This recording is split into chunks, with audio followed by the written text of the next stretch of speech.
नमस्कार, करिझान चटणीजमध्ये आपलं पुन्हा एकदा स्वागत आहे. आज आपण चटणी स्पेशलमध्ये फुटाण्याची चटणी बघणार आहोत, जी करायला अगदी सोपी आणि खायला देखील ही खूपच छान लागतं. चला तर मग सुरू करूयात. हे आहे त्यासाठी लागणारं साहित्य.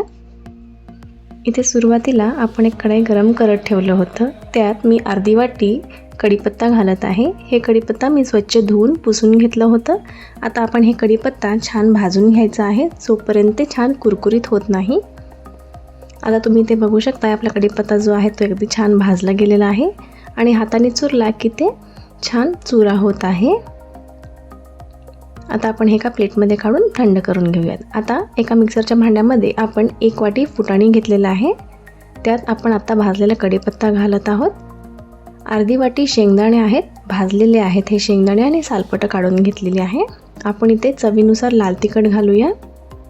आपल्याला जेवढी चटणी तिखट हवी आहे आपण तेवढं लाल तिखट घालून घ्यायचं आहे. त्यात इथे मी 2 टेबलस्पून घातलेलं आहे. अर्धा चमचा जिरं घातलेलं आहे. 10 ते 12 लसणाच्या पाकळ्या घातलेल्या आहे आणि आपण इथे चवीनुसार मीठ घालून घेऊया. आता आपण हे सगळं छान मिक्सरला बारीक करून घेऊया. आता तुम्ही इथे बघू शकताय, आपली चटणी जी आहे फुटाण्याची ती तयार झालेली आहे. ही चटणी अगदी झटपट तयार होते आणि ही जी चटणी आहे ती बाहेर अगदी 15 ते 20 दिवस छान टिकते. आणि आपण ही चटणी जी आहे ते चपाती, भाकरी किंवा फक्त तूप भात आणि नुसतं भाजलेल्या ब्रेडला तूप लावून हे वरती छान भुरभुरलं की ते देखील खूप छान लागतं.